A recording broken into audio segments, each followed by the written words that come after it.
أشهد أن لا إله إلا الله وحده لا شريك له وأشهد أن محمدا عبده ورسوله أما بعد فأعوذ بالله من الشيطان الرجيم بسم الله الرحمن الرحيم الحمد لله رب العالمين الرحمن الرحيم مالك يوم الدين إياك نعبد وإياك نستعين اهدنا الصراط المستقيم صراط الذين أنعمت عليهم غير المغضوب عليهم ولا الضالين. حضرت امیرالمومنین خلیفه پنجم مسیح ایده الله تعالی به نصر العزیز پس از تلاوت تشهد تعوذ و سوره فاتحه فرمودند: روایت هایی از زندگی پیامبر اکرم صلی الله علیه و آله و سلم بیان می شد. یک واقعی از پیامبر اکرم صلی الله علیه و آله و سلم که توجه دختر و دامادش را به نماز تهجد نشان می‌دهد به شکل زیر در صحیح بخاری ثبت شده است. حضرت علی بن ابو طالب میگویند روزی که پیامبر اکرم صلی الله علیه و آله و سلم به زیارت او و دختر خود حضرت فاطمه تشریف آوردند و فرمودند: آیا هر دو نماز می‌خوانید؟ عرض کردم: ای رسول خدا صلی الله علیه و آله و سلم، زندگی ما در دست خداست. او ما را هر زمان که بخواهد بیدار می‌کند. این در رابطه با نماز تهجد است. حضرت علی رضی الله عنه می‌فرمایند که پیامبر اکرم صلی الله علیه و آله و سلم در مورد این پاسخ ندادند و بازگشتند. در حالی که پیامبر اکرم صلی الله علیه و آله و سلم برمیگشتند، شنیدم که آن حضرت با دستانشان به ران خود میزدند و میگفتند: و کان الانسان اکثر شیء جدلا، اما انسان از همه چیز بیشتر مجادله می کند. حضرت مسلم موعود رضی الله عنه جزئیات این واقعه را این گونه ثبت کرده اند. نوشتند: روزی وقت شب پیامبر اکرم صلی الله علیه و آله و سلم به خانه دامادش حضرت علی و دخترش حضرت فاطمه رفتند و فرمودند: آیا نماز تهجد می کنید؟ حضرت علی فرمودند: یا رسول الله، ما سعی می کنیم که بخوانیم، ولی اگر به خواست خدا در خواب بمانیم غیبت می شود. پیامبر اکرم صلی الله علیه و آله و سلم فرمودند: نماز تهجد را بخوانید.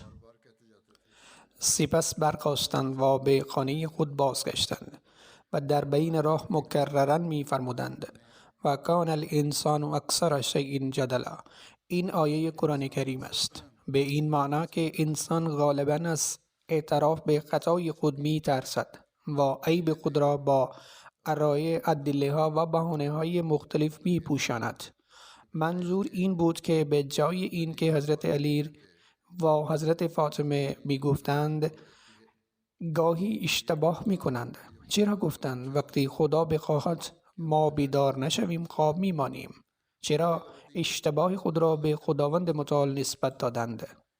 حضرت مسلم موعود رضی الله عنه در توضیح بیشتر این واقعه در یک مورد می فرمایند: حضرت علی رضی الله عنه واقعی از خود نقل کرده می فرمایند: در یک مورد حضرت رسول اکرم صلی الله علیه و آله و سلم را به گونه‌ای که لحن استدلال و تقابل داشتند پاسخ دادند، ولی پیامبر اکرم صلی الله علیه و آله و سلم به جایی با ناراحتی یا ابراز خشم چنان لطیف پاسخ دادند که شاید حضرت علی تا آخرین روزهای عمرش از زیبای این سخنان لذت می بردند. علاوه بر این حق او بود که از آن لذت ببرد. امروز هم هرگاه انسان عاقل از ابراز نارضایتی پیامبر اکرم صلی الله علیه و آله و سلم شگفت زده می شود. حضرت علی رضی الله عنه بیان می کنند که روزی غروب پیامبر اکرم صلی الله علیه و آله و سلم من و فاطمه زهرا دختر پیامبر اکرم صلی الله علیه و آله و سلم را زیارت کردند و فرمودند آیا نماز تهجد را نمی‌خوانید؟ عرض کردم ای رسول خدا، جان ما در دست خداوند متعال است و هرگاه بخواهد ما را بیدار کند بیدار می‌شویم. با شنیدن این سخن پیامبر اکرم صلی الله علیه و آله و سلم بدون اینکه چیزی به من بگویند برگشتند. سپس در حالی که رو به خروج بودند من شنیدم ضربه‌ای به ران خود می‌زدند و می‌گفتند ولیکن آدمی بیشتر از هر چیز با سخن حق به جدال و خصومت برمیخیزد. سبحان الله، چه روش خارق‌العاده‌ای بود که پیامبر اکرم صلی الله علیه و آله و سلم به حضرت علی توصیه دادند که نباید این گونه پاسخ میداد. اگر شخص دیگری بود ابتدا بحث میکرد که به موقعیت و مقام من نگاه کن و به جوابت نگاه کن. آیا حق داری سخنان مرا به این شکل رد کنید؟ اگر اینطور نبود آنها شروع به بحث میکردند و میگفتند ادعای شما کاملا نادرست است که یک انسان مجبور است و همه اعمال آنها تحت کنترل خداوند متعال است و تو را وادار میکند که هر طور نماز هر طور خودش میخواهد عمل کنی. اگر بخواهد تو را قادر به خواندن نماز میکند یا نمیکند. میتوانست بگوید مسئله اجبار کاملا خلاف قرآن کریم است. پیامبر اکرم صلی الله علیه و سلم می توانستند همه اینها را بگویند، اما نه، این دو روش را در پیش گرفتند. نه از او ناراحت شدند و نه با حضرت علی مناظره کردند تا او را متوجه اشتباه خود کنند. در عوض به یک طرف حرکت کردند و از پاسخ او ابراز حیرت کردند و فرمودند انسان بسیار عجیب است. او نکته خاصی را در هر موضوع به نفع خود در نظر می گیرد و سپس شروع به بحث بر سر این موضوع می کند. در حقیقت همین بیان ساده پیامبر اکرم صلی الله علیه و آله و سلم چنان منافع خود در خود دارد که با 100 بحث دیگری هم قابل مقایسه نیست. ما می توانیم از این حدیث چیزهای زیادی بیاموزیم. حضرت مسلم موعود رضی الله عنه با ذکر مطالبی که ما از این روایت می آموزیم این موضوع را بیشتر تحلیل می کنند، چنان که از این طریق جنبه های مختلف اخلاق پیامبر اکرم صلی الله علیه و آله و سلم آشکار می شوند و مناسب است در اینجا به آن اشاره شود. اولا می بینیم که پیامبر اکرم صلی الله علیه و آله و سلم چقدر به سلامت معنوی نزدیکان خود اهمیت می دادند. در این که شبها راه می رفتند. خیلی ها هستند که خودشان با تقوا هستند و دیگران را هم به تقوا توصیه می کنند، اما وضعیت خانه خودشان وخیم است. آنها حتی توانایی اصلاح افراد خانواده خود را ندارند. یک اصطلاح معروف در مورد چنین افرادی داریم: زیر چراغ تاریکی است. این بدان معناست که همانطور که چراغی همه چیز را در اطرافش روشن می کند اما تاریکی در زیر آن باقی می ماند، همینطور این افراد به دیگران توصیه می کنند اما نگران این نیستند که اهل خانه خودشان از نور آنها بهره مند می شوند یا خیر. اما پیامبر اکرم صلی الله علیه و آله و سلم به این نکته توجه داشتند که نزدیکشان به نوری که می‌خواستند در سراسر جهان منتشر شود روشن شوند. ایشان درباره ایفای این مسئولیت با خود عهد می‌کردند، قول می‌دادند و آنها را خود امتحان می‌کردند و به آنها آموزش می‌دادند. در اصل اصلاح اخلاقی در بین خویشاوندان نیاز به یک مهارت عالی دارد که اگر این ویژگی در ذات پیامبر اکرم صلی الله علیه و آله و سلم یافت نمی‌شد، نقص مهمی در اخلاقشان وجود داشته است. اما از آنجا که ایشان دارای عالی ترین اخلاق بودند، به همین دلیل این ویژگی در ذات ایشان بسیار زیاد بود. نکته دومی که میفهمیم این است که پیامبر اکرم صلی الله علیه و آله و سلم به تعالیمی که به جهانیان ارائه می کردند به این اعتقاد کامل داشتند و حتی یک لحظه در این معارف شک نداشتند.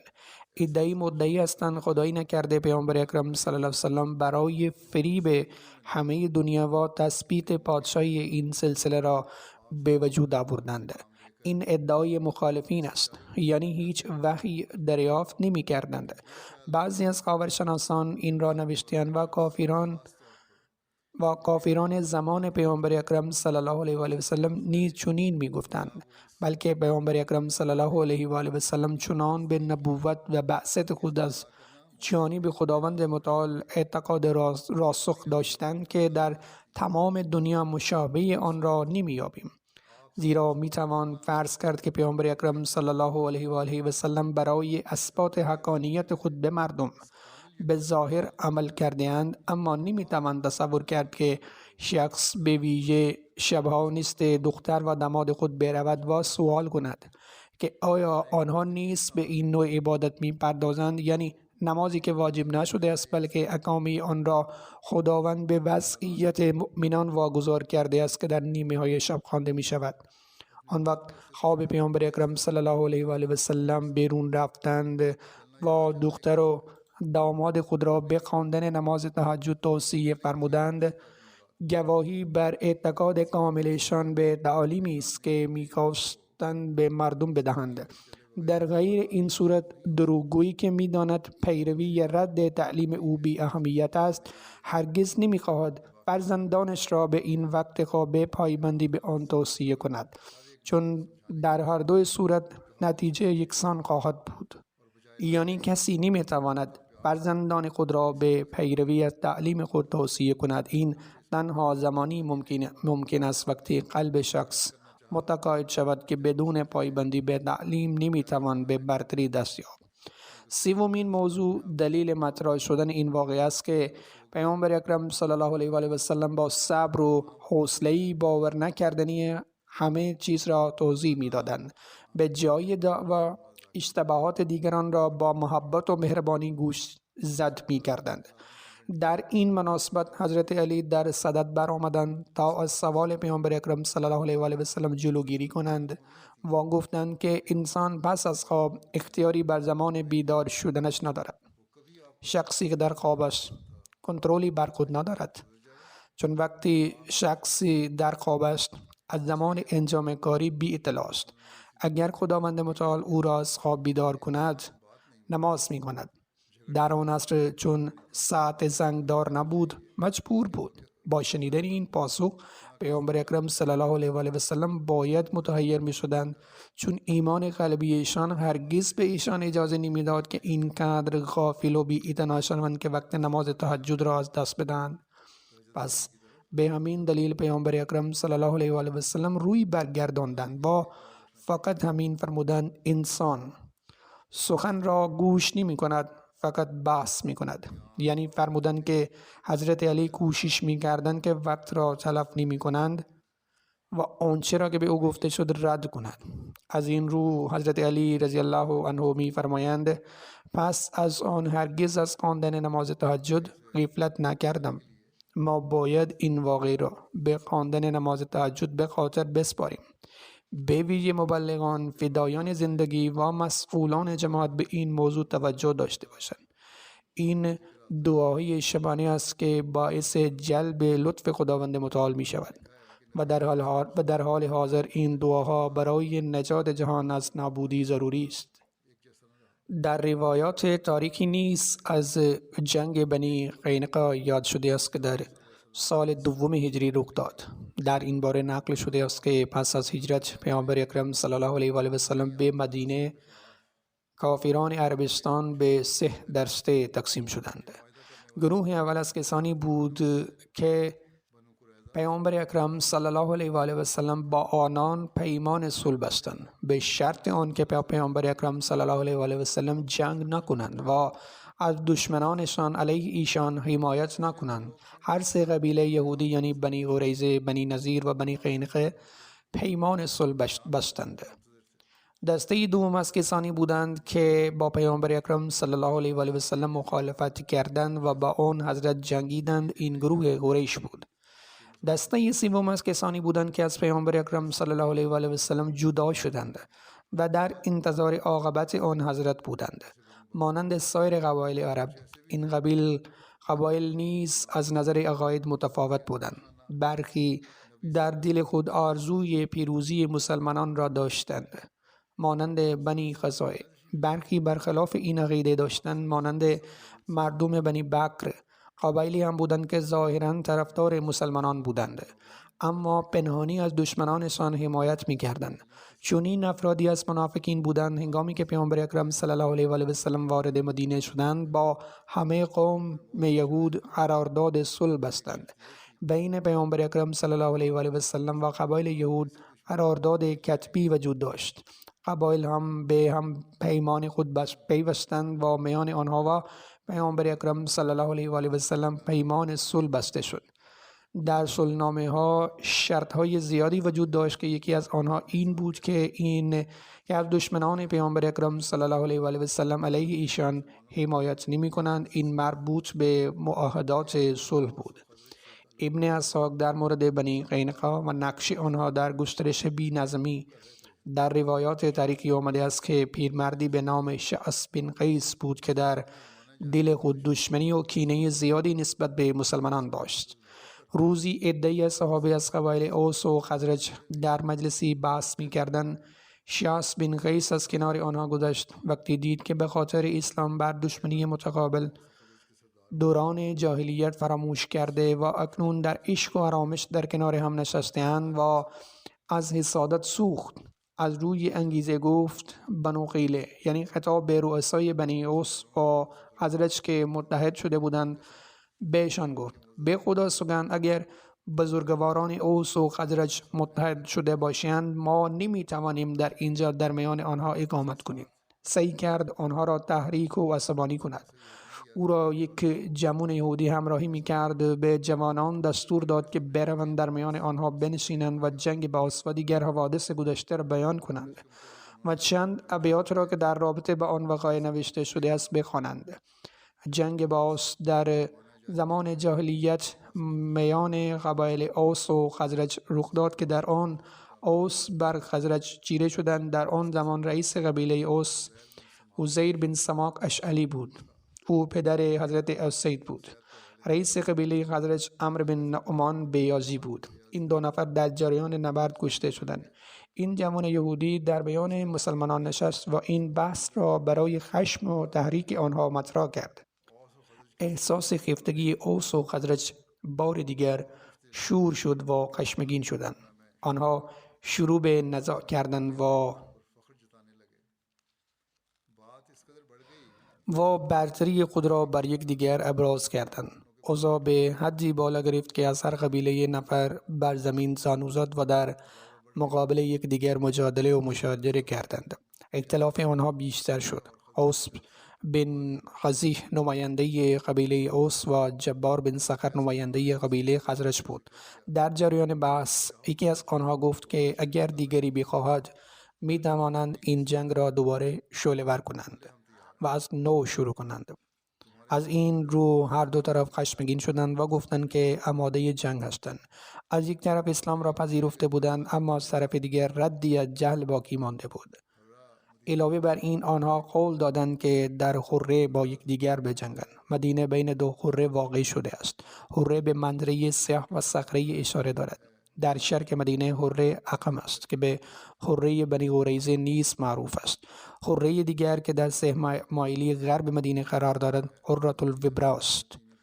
در سمت شرق حره به حره عقم معروف است که به حره بنو قریظه نیز معروف است. حره دیگر حرة الوبرا است که به سمت مغرب است.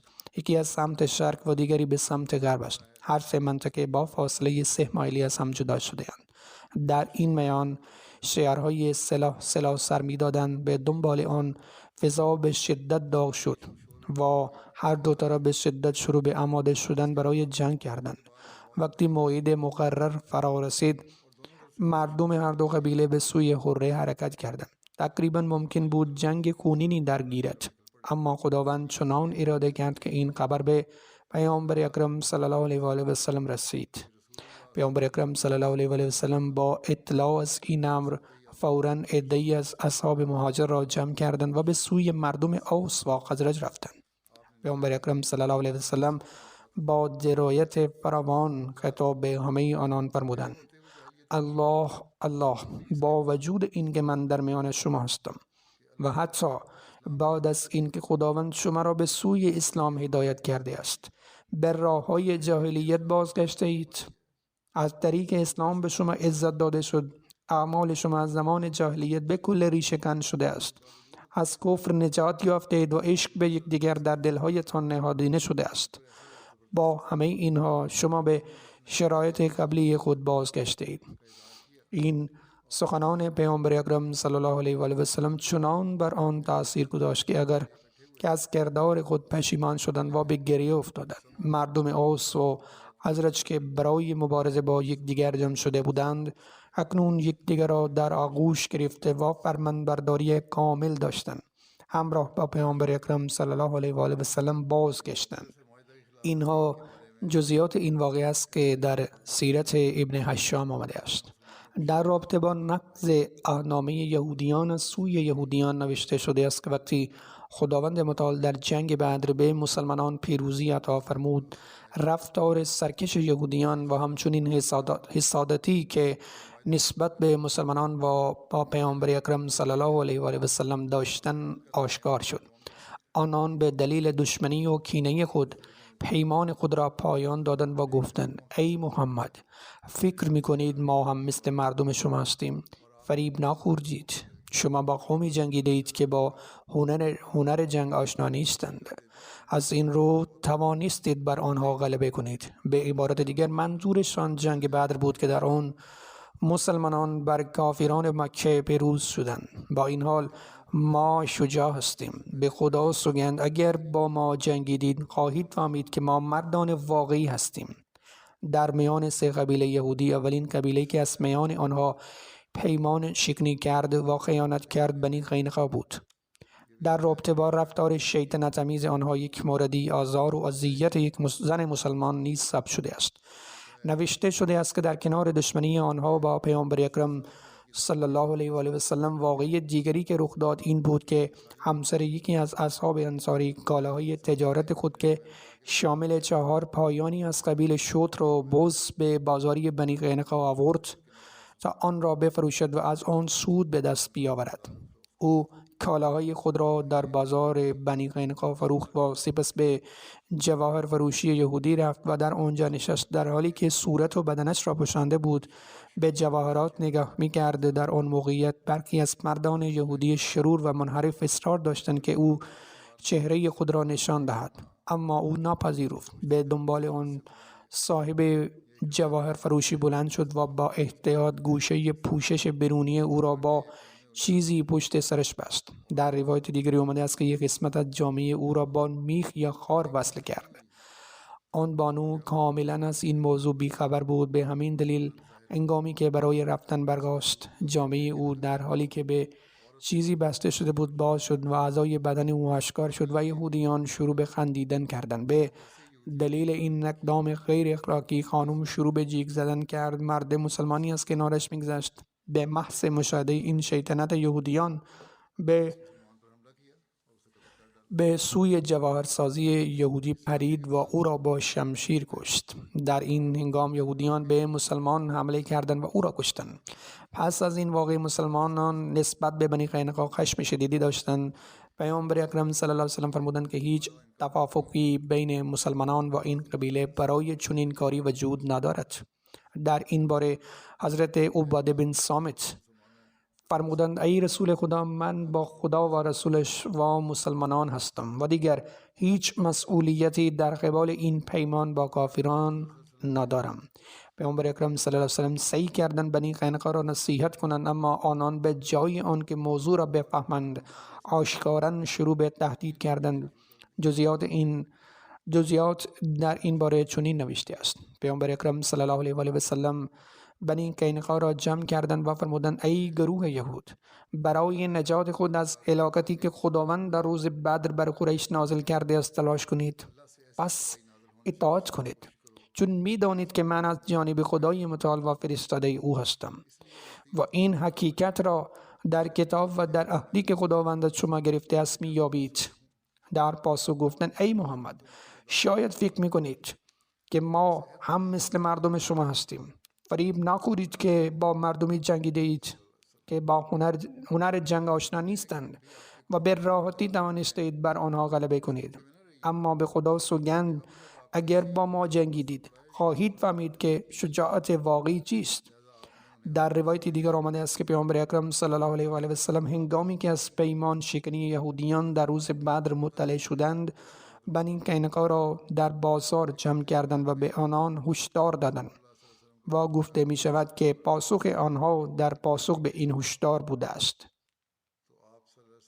یهودیان بنی قینقا از آنجا رفته به قلعه خود پناه بردند.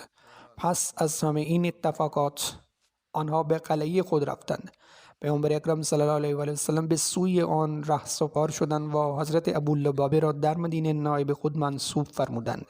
پرچم پیامبر اکرم صلی الله علیه و آله و سلم سفید رنگ بود که عموی ایشان حضرت حمزه داشت. متعاقباً بنی قینقا محاصره شدند. با توجه به جزئیات ذکر شده است که پیامبر اکرم صلی الله علیه و آله و سلم به مدت 15 روز یهودیان بنی قینقا را محاصره کردند. وی در 15 شوال عازم این غزوه شدند و تا ماه 9 ذوالقعده در آنجا ماندند. خداوند سبحان هیبت مسلمانان را در دل آن نهاد.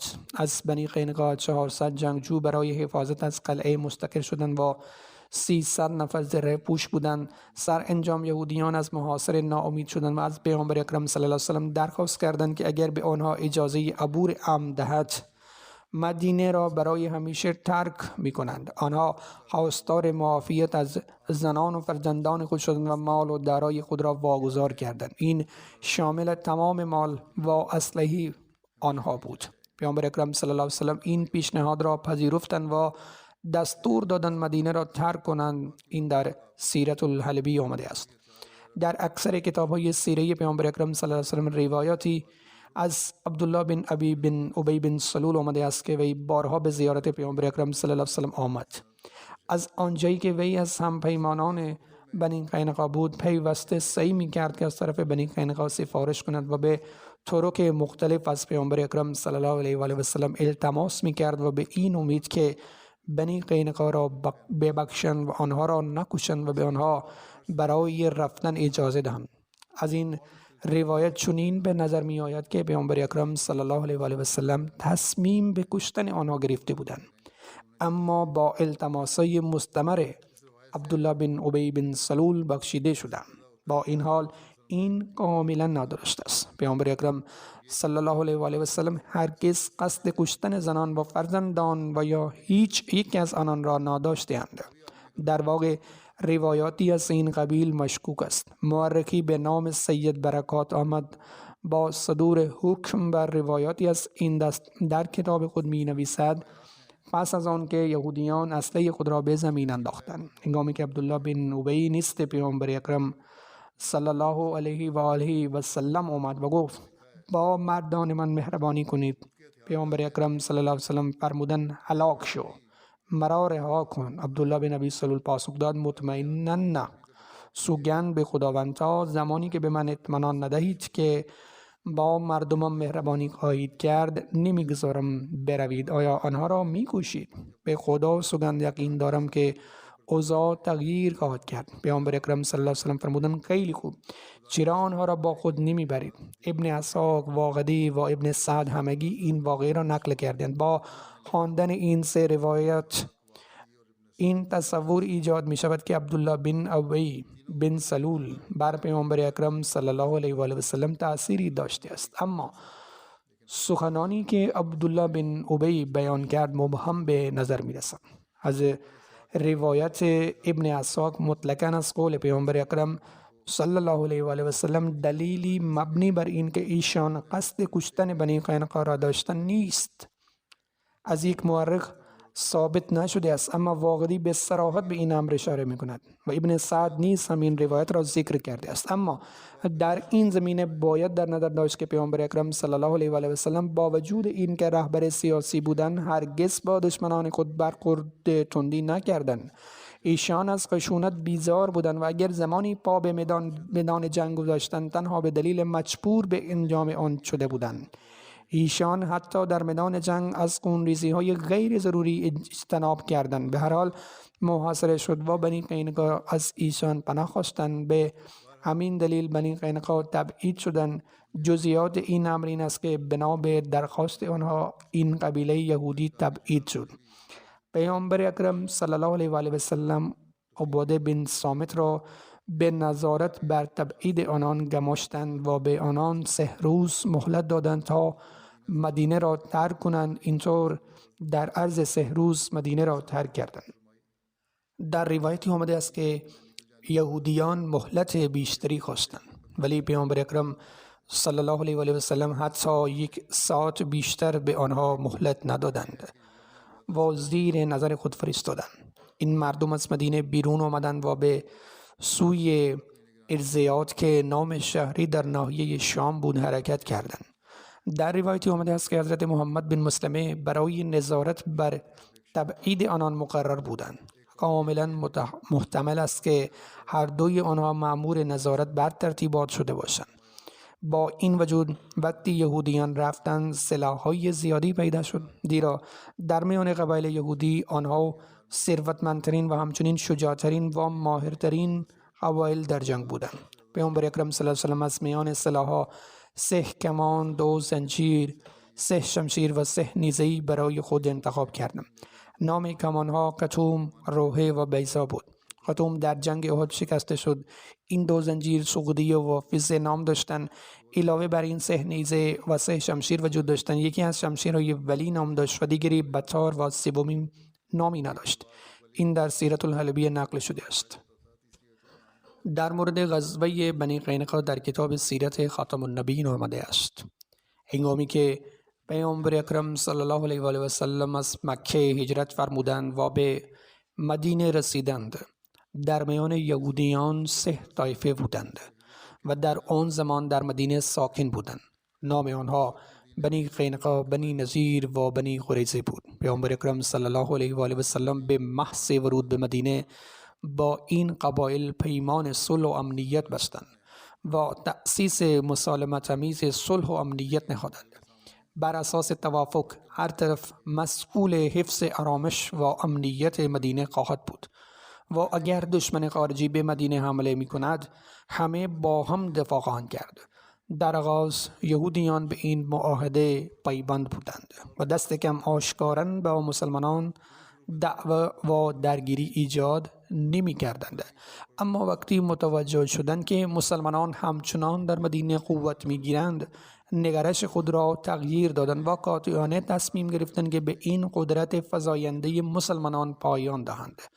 برای این منظور دست به انواع نقشه های حلال و حرام زدند، به طوری که حتی از تلاش برای ایجاد شکاف در میان مسلمانان شدند و حتی از دامن زدن به جنگ داخلی خودداری نکردند.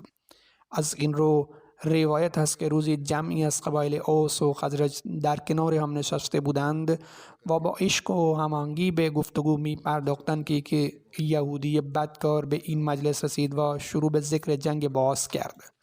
این جنگ هولناکی بود که چند سال قبل از هجرت بین این 2 قبیله روی داده بود و در آن افراد زیادی از اوس و خزرج به دست یکدیگر کشته شده بودند. این موضوع قبلا به تفصیل ذکر شده است.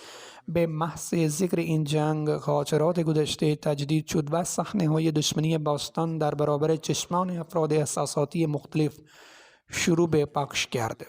نتیجه این شد که از سخنان طنز، طعنه و تهمت موضوع به حدی بالا گرفت که هر 2 طرف خود را در برابر خنجرهایی که در یک اجتماع کشیده شده بودند دیدند. ولی خدا را شکر که به موقع به پیامبر اکرم صلی الله علیه و آله و سلم اطلاع داده شد و ایشان بلافاصله با جمعی از مهاجرین در محل حاضر شدند و هر 2 طرف را آروم کردند و آنها را نیز سرزنش کردند و فرمودند آیا در حالی که من در میان شما هستم هنوز از رسوم جاهلیت پیروی می کنید؟ شما برای نعمت خدا ارزشی قائل نیستید که به وسیله اسلام شما را برادر قرار داده است. انصار از این پند چنان متاثر شدند که چشمانشان از اشک جاری شد و در حالی که از عمل خود پشیمان بودند یکدیگر را در آغوش گرفتند.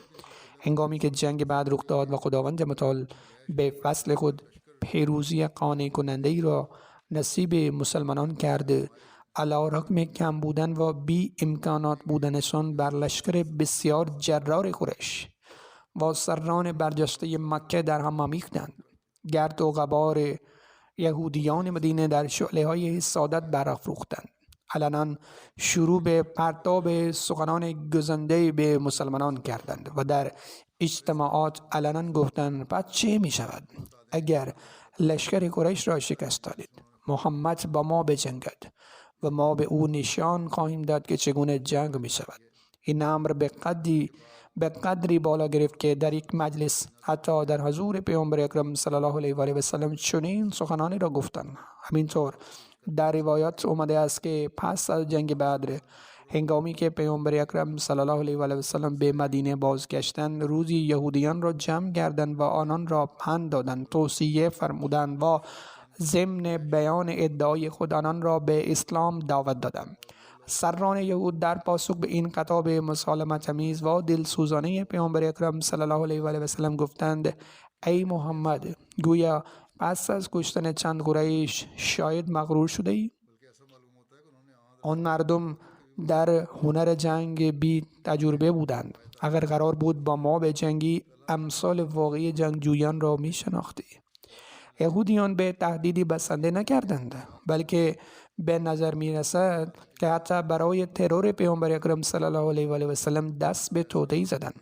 در روایتی آمده است که در آن روزها که صحابی با وفایش به نام طلحه بن برا نزدیک بود از دنیا برود، وصیت کرد که اگر شب بمیرم به پیامبر اکرم صلی الله علیه و آله و سلم خبر ندهند، به سبب نماز جنازه من مبادا مصیبتی به دست یهودیان به پیامبر اکرم صلی الله علیه و آله و سلم برسد. از این رو یهودیان پس از جنگ بدر آشکارا دامن زدن به فساد را آغاز کردند و در میان یهودیان مدینه چون بنی قینقاع قدرتمندترین و جسورترین آنها بودند. اولین کسانی بودند که پیمان شکنی کردند. به این ترتیب مورخان می نویسند در میان یهودیان مدینه بنی قینقاع اولین کسانی بودند که پیمانی را که میان آنها و پیامبر اکرم صلی الله علیه و آله و سلم بسته شده بود شکستند. پس از بدر به شدت قیام کردند و آشکارا کینه و نفرت خود را ابراز کردند و پیمان و قول خود را شکستند. اما مسلمانان با وجود چنین حوادثی با هدایت مولای خود از هر جهت صبر و شکیبایی نشان دادند و به خود اجازه پیشتازی را از هیچ جهتی ندادند. در حدیثی نقل شده است که پیامبر اکرم صلی الله علیه و سلم پس از پیمانی که با یهود بسته شد حتی برای حفظ عواطف آنان اهتمام ویژه‌ای داشتند. از طرف خود اظهار دشمنی کردند، اما پیامبر اکرم صلی الله علیه و آله و سلم همچنان از احساسات آنها محافظت می کردند. یک بار بین یک مسلمان و یک یهودی بحثی در گرفت. یهود برتری موسی علیه السلام را بر سایر پیامبران اعلام فرمودند. صحابی از این امر خشمگین شد و با آن شخص به شدت برخورد کرد و پاسخ داد که پیامبر اکرم صلی الله علیه و آله و سلم از همه رسولان برترند. وقتی پیامبر اکرم صلی الله علیه و سلم از این موضوع مطلع شدند، ناراحت شدند و صحابه را سرزنش کردند و فرمودند این وظیفه شما نیست که برتری رسولان خدا نسبت به یکدیگر صحبت کنید. سپس پیامبر اکرم صلی الله علیه و آله و سلم از برتری نسبی موسی علیه السلام یاد کردند و از یهود دلجویی فرمودند. اما با وجود این سیره محبت آمیز پیامبر اکرم صلی الله علیه و آله و سلم، یهودیان همچنان بر شیطنت خود افزودند. سرانجام این یهودیان بودند که باعث جنگ شدند و دشمنی قلبی آنها رام نشد. اتفاقی که افتاده این بود که یک بانوی مسلمان برای خرید اجناس به مغازه یک یهودی در بازار رفت. همانطور که قبلا به تفصیل اشاره شد، شیطنت تمیزترین و حتی خود مغازه‌دار مرتکب این عمل شیطانی شد که در حالی که خانم بیخبر بود، گوشه پایین دامن او را با خار یا چیزی از این دست به مانتوی پشتش وصل کرد. در نتیجه وقتی آن خانم به دلیل رفتار گستاخانه آنها برای رفتن برخاست، قسمت پایین بدنش نمایان شد که در نتیجه مغازه‌دار یهودی و همدستانش از خنده منفجر شدند. بانوی مسلمان خشمگین فریاد زد و درخواست کمک کرد. چنین شد که یک مسلمان در آن نزدیکی حضور داشت. او خود را به محل واقعی رساند و در یک درگیری متقابل مغازه‌دار یهودی کشته شد. بر این اساس مسلمان از هر طرف شمشیر باران شد و این مسلمان خشمگین به قتل رسید. وقتی مسلمانان با خشم ملی از این واقعی مطلع شدند، از شدت خشم چشمانشان غرق خون شد. از سوی دیگر یهودیانی که می‌خواستند این حادثه را بهانه‌ای برای جنگ کنند، به صورت جمعیتی اجتماع کردند و شورش در گرفت. هنگامی که پیامبر اکرم صلی الله علیه و سلم از این موضوع مطلع شدند، رؤسای بنی قینقاع را جمع کردند و توضیح دادند که چنین رفتاری مناسب نیست. فقط به نحو پاسخ پیامبر اکرم صلی الله علیه و سلم و تلاش برای پراکنده کردن اوضاع توجه کنیم و از این گونه فسادها بپرهیزید و از خدا بترسید. آنها به جای ابراز ناامیدی و ندامت پاسخهای بسیار سرسختانه‌ای دادند و تهدید قبلی خود را تکرار کردند که بر پیروزی خود در بدر مغرور نشوید. وقتی قرار است با ما بجنگید، امثال واقعی جنگجویان را خواهید شناخت. پیامبر اکرم صلی الله علیه و آله و سلم که چاره دیگری نداشتند، با نیروهای صحابه به سوی قلعه‌های بنی قینقاع حرکت کردند. این آخرین فرصتی بود که آنان یعنی کفار از عمل خود، از کارهای خود اظهار پشیمانی می‌کرد.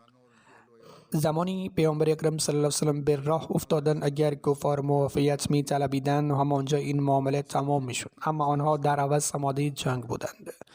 از این رو جنگ اعلان شد و نیروهای اسلام و یهودیت برای نبرد با یکدیگر به میدان آمدند. طبق رسم آن است، یک روش جنگی این بود که یک طرف خود را در دژهای خود محفوظ می‌کردند و منتظر می‌ماندند. نیروی مخالف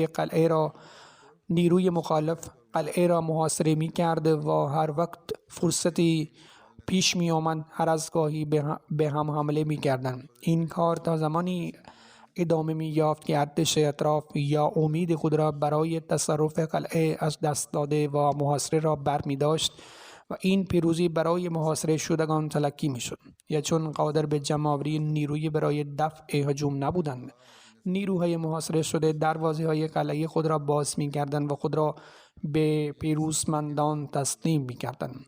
به همین مناسبت بنی قینقاع نیز همین تاکتیک را به کار گرفتند و خود را در دژهای خود بستند. پیامبر اکرم صلی الله علیه و آله و سلم آنان را محاصره کردند و این محاصره 15 روز بدون شکست ادامه یافت. سرانجام هنگامی که تمام قدرت و تکبر بنی قینقاع در هم شکست، درهای قلعه خود را گشودند، به شرطی که مال و ثروتشان متعلق به مسلمانان باشد، اما جان و خانواده آنها در امان بماند. پیامبر اکرم صلی الله علیه و سلم این شرط را پذیرفتند، هرچند طبق شریعت موسی همه این افراد محکوم به اعدام بودند و طبق توافق اولیه باید حکم شریعت موسی علیه السلام بر آنها جاری میشد. اما چون این اولین جنایت این ملت بود، به عنوان اولین اقدام سیره رحمانی و بخشنده پیامبر اکرم صلی الله علیه و آله و سلم هرگز نمیتوانست به عذابی افرادی گرایش پیدا کند که فقط به عنوان چاره نهایی اعمال شود. اما سوی دیگر ماندن چنین قبیله خیانتکار و طغیانگر در مدینه کمتر از پرورش مار در چمن نبود، به ویژه زمانی که گروهی از منافقین از اوس و خزرج در مدینه حضور داشتند. در خارج نیز مخالفت کل عربستان مسلمانان را بسیار ناراحت کرده بود. در چنین شرایطی تنها حکمی که پیامبر اکرم صلی الله علیه و سلم می توانستند صادر کنند خروج بنی قینقاع از مدینه بود. در مقایسه با جرم آنها و به در نظر گرفتن شرایط آن دوران، این مجازات بسیار آسان بود. علاوه بر این، هدف از این مجازات امنیت مدینه بود. با وجود این، برای قبایل کوچ‌نشین عربستان از جایی به جای دیگر امر غیر عادی نبود، به ویژه زمانی که قبیله هیچ ملکی به شکل زمین و باغ نداشت و بنی قینقاع هم نداشتند. آنها هیچ ملکی نداشتند که نتواند جابجا شوند، مانند زمین و غیره که به آنها وابسته بودند. به کل قبیله این فرصت داده شد که با آرامش و امنیت زیادی مکان را ترک کرده و در جای دیگر ساکن شوند. اینطور بنی قینقاع با آرامش مدینه را ترک کردند و به سوی شام ساکن شدند. پیامبر اکرم صلی الله علیه و سلم وظیفه نظارت بر مقدمات لازم و غیره مربوط به خروج آنان را به صحابی به نام عباده بن صامت که هم پیمانان آنان بود واگذار کردند. عباده بن صامت بنی قینقاع را برای چند منزل یک روز سفر بدرکه کردند و پس از اعزام سالم برگشتند. غنایمی که مسلمانان به دست آوردند فقط شامل سلاح آلات حرفه‌ای آنها بود که همان زرگری بود. در روایات مختلف درباره بنی قینقاع آمده است که وقتی درهای قلعه های خود را گشودند و خود را به دست پیامبر اکرم صلی الله علیه و آله و سلم سپردند، بر اثر خیانت و طغیان و شیطنت نیت پیامبر اکرم صلی الله علیه و سلم کشتن این رزمندگان بود. اما با شفاعت عبدالله بن ابی بن سلول رئیس منافقین، پیامبر اکرم صلی الله علیه و سلم از این قصد دست برداشتند. اما محققین این روایت را معتبر نپذیرفتند، به این دلیل که وقتی در روایات دیگر به صراحت اشاره شده است که بنی قینقاع به شرط حفظ جان خود و خانواده هایشان درهای خود را گشودند، مطلقا نمیتوان قبول کرد که پس از قبولی این شرط پیامبر اکرم صلی الله علیه و سلم روش دیگری را دنبال خواهند کرد. در واقع حتی شرطی که بنی قینقاع برای نجات جان آنها ارائه کرده است نشان دهنده این واقعیت است که آنها خودشان می‌دانستند که مجازات بر حق آنها مرگ بود، اما به رحمت پیامبر اکرم صلی الله علیه و آله و سلم متوسل شدند و پس از اطمینان از عدم مجازات اعدام حاضر شدند دروازه قلعه خود را باز کنند. اما اگرچه پیامبر اکرم صلی الله علیه و آله و سلم آنها را به خاطر روحیه رحمانی خود بخشیدند، اما به نظر میرسد که این افراد به خاطر خداوند متعال دیگر شایسته زنده ماندن بر روی زمین نبودند. روایت است که به سبب اعمال شیطانی و جنایات خود در کمتر از یک سال از انتقال این افراد به تبعیدگاهشان نگذشته بود که در میان آنها بیماری همهگیر رخ داد و تمام قبیله قربانی آن شد و به خاک درآمد. در مورد تاریخ لشکرکشی بنی قینقاع اندکی اختلاف نظر وجود دارد. واقدی و ابن سعد گفتند که در شوال دوم هجری رخ داده است و مورخان معاصر اساساً از آن پیروی کردند، اما ابن اسحاق و ابن هشام آن را بعد از غزوه سوی قرار داده‌اند که در آن در ماه ذوالحجه دوم هجری شروع شد و در روایات آمده است که غزوه بنی قینقاع بعد از رخصتانه یعنی ازدواج حضرت فاطمه واقع شد، چون در این روایت آمده است که حضرت علی برای تأمین مخارج ولیمه پیشنهاد داده بود که یک زرگری یهودی از بنی قینقاع را به همراه داشته باشد و به جنگل برود تا علفی به نام اسخر تهیه کند، آن را به زرگران مدینه بفروشد. پس این ثابت می کند که تا رخصتانه حضرت فاطمه که به گفته مورخان نزدیک ذوالحجه سال دوم هجری قمری واقع شد، بنی قینقاع هنوز در مدینه بودند. حضرت میرزا بشیر احمد میگویند بر اساس همین من غزوه بنی قینقاع را در اواخر سال دوم هجری بعد از غزوه سویک و رخصتانه حضرت فاطمه قرار داده‌ام.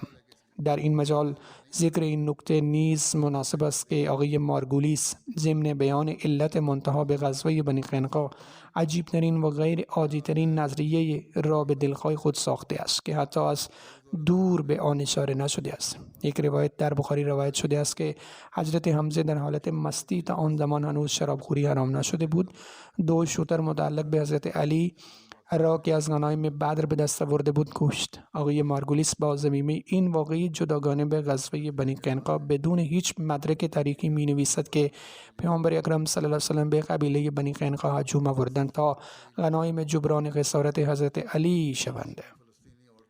او از این روایت بی اساس را به هم وصل کرده است. چون این جسارتی در نگارش تاریخی شاید شهکاری باشد که خود گویای آن است.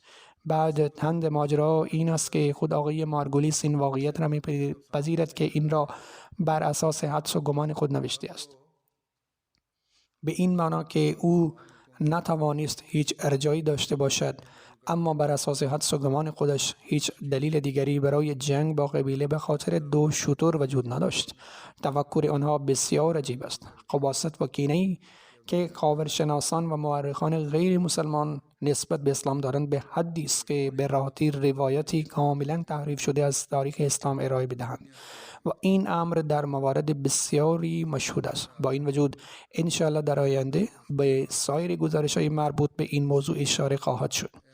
من میخواهم بار دیگر به همه شما یادآوری کنم که با توجه به شرایط کنونی جهان دعا کنید. در نتیجه جنگ حماس و اسرائیل شهادت زنان و کودکان بیگناه فلسطینی همچنان در حال افزایش است. سرعتی که شرایط جنگ در حال افزایش است و سیاست‌هایی که اسرائیل و دولت‌های بزرگ جهان دنبال می‌کنند واقعیت نزدیکی جنگ جهان را به ما نشان می‌دهد. اکنون رهبران برخی از کشورهای اسلامی به طور آشکار اعلام کرده‌اند، همچنین روسیه، چین و حتی نقادان غربی نیز اظهار می‌کنند که دامنه این جنگ در حال گسترش است. اگر سیاست عاقلانه‌ای فوراً اتخاذ نشود جهان ویران خواهد شد. همه چیز در اخبار نشان داده می شود و همه شما از وضعیت آگاه هستی. بنابراین احمدی ها باید به ویژه بر دعا تمرکز کنند. آنها نباید آسوده شوند. حداقل یک سجده در هر نماز یا حداقل یک سجده در یکی از نمازها باید به دعا و تضرع برای این وضعیت اختصاص یابد. در هیچ کشور غربی هیچ رهبری وجود ندارد که بخواهد در این زمینه عدالت را انجام دهد و آنها شهامت گفتن چیزی را ندارند. احمدیان نباید وارد بحث شوند که رهبران کدام کشور خوب است، کدام یک خوب نیست، که ما نباید چنین و چنان بگوییم، یا مسلمانان نباید علیه آنها صحبت کنند. این همه بیهوده است. تا زمانی که کسی جرأت تلاش برای پایان دادن به این جنگ را نداشته باشد، مسئول سوق دادن جهان به سوی تباهی است. بنابراین همراه با دعا باید سعی کنید پیام را در اطرافتان منتشر کنید که به ایدئولوژی ها باید به پایان برسند. اگر احمدی با افرادی ارتباط دارد باید این موضوع را به آنها توضیح دهد. این شجاعت است. این معیار اطاعت از اوامر خداوند متعال است. نمایندگان دولت اسرائیل میگویند که حماس افراد بیگناه مردمشان را کشته و از این رو قصاص خواهند گرفت، اما اکنون انتقام از حدود فراتر رفته است. تعداد جان باختگان فلسطینی 4 تا 5 برابر بیشتر از تعداد اعلام شده اسرائیلی هاست که جان خود را از دست داده‌اند. اگر هدف آنها از بین بردن حماس است، همانطور که ادعا می‌کنند، باید مستقیما با آنها مبارزه کنند. چرا زنان و کودکان و سالمندان را هدف قرار می‌دهند؟ علاوه بر این، آنها شهروندان را از آب، غذا و کمک‌های پزشکی محروم کرده‌اند. اینجاست که تمام ادعای آنها در مورد حقوق بشر و قوانین ناکام می‌شوند. افرادی هستند که توجه را به این مورد جلب می‌کنند. به عنوان مثال، اخیراً رئیس جمهور سابق آمریکا اوباما گفت که حتی اگر باید جنگ شود، باید بر اساس قوانین جنگ انجام شود و غیر نظامیان نباید بی‌عدالتی را تحمل کنند. دبیر کل سازمان ملل متحد نیز در این باره صحبت کرد که دولت اسرائیل از آن ابراز نارضایتی کرد. مدعیان صلح در سایر نقاط جهان، کسانی که خود را بزرگترین قهرمانان صلح می‌دانند، در حمایت از سخنان دبیر کل چیزی نگفتند، بلکه ابراز ناراحتی کردند. هرچی که باشد، وضعیت بسیار حساس است و به طور مداوم بحران زاتر می شود. رسانه های غربی به طور فعال یک طرف ماجرا را تبلیغ می کنند و داستان طرف دیگر را در گوشه‌ای به اختصار ارائه می دهند. به عنوان مثال، اخیراً در میان زنانی که از قید حماس آزاد شدند، یک زن گفت که در دوران زندان با او رفتار خوبی داشته است. این گزارش در گوشه‌ای دفن شد و اظهارات دیگر مبنی بر جهان بودن حبس در دوران حماس مدام خبرساز شد. عدالت ایجاب می‌کند که همه وضعیت رای شود تا دنیا خودش مشخص کند که ظالم کیست و مظلوم کیست. این جنگ تا چه اندازه موجه است و چه زمانی باید پایان یابد. از این رو باید تمام وضعیت را به جهانیان ارائه کرد، نه فقط نظرات یک طرفه. به هر حال ما باید خیلی روی دعا تمرکز کنیم. ما باید در کنار دعا برای پایان دادن به بی‌عدالتی در دایره خود تلاش کنیم. ما باید برای مسلمانان مظلوم دعا کنیم و دولت‌های مسلمان بتوانند برنامه جامع و پایدار ارائه دهند. در دل ما باید درد ویژه‌ای برای مسلمانان وجود داشته باشد تا سختی ها کاسته شود. ما حضرت مسیح موعود علیه السلام را پذیرفته ایم که علیرغم این که ما در سختی های مسلمانان متحمل می شویم، احساس خود را نسبت به آنها این گونه بیان می کند: ای دل تو نیز خاطر اینان نگهدار که آخر کنند دعوی حب پیامبرم. ای قلبم مراقب این مردم باش، چرا که آنها ادعای عشق به پیامبر من را دارند. بنابراین محبت ما به پیامبر اکرم صلی الله علیه و آله و سلم ایجاب می کند که برای مسلمانان بسیار دعا کنیم. خداوند متعال به ما توفیق این کار را بدهد و خداوند به مسلمانان و همه جهان فهم و عنایت فرماید.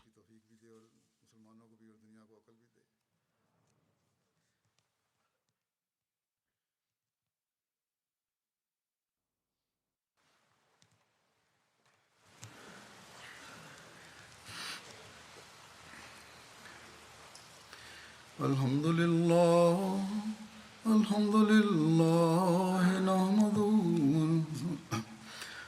لله نحمده ونستعينه ونستغفره ونؤمن به ونتوكل عليه ونعوذ بالله من شرور أنفسنا ومن سيئات أعمالنا من يهده الله فلا مضل له ومن يضلل فلا هادي له ونشهد أن لا إله إلا الله ونشهد أن محمدا عبده ورسوله عباد الله رحمكم الله إن الله يأمر بالعدل والإحسان وإيتاء ذي القربى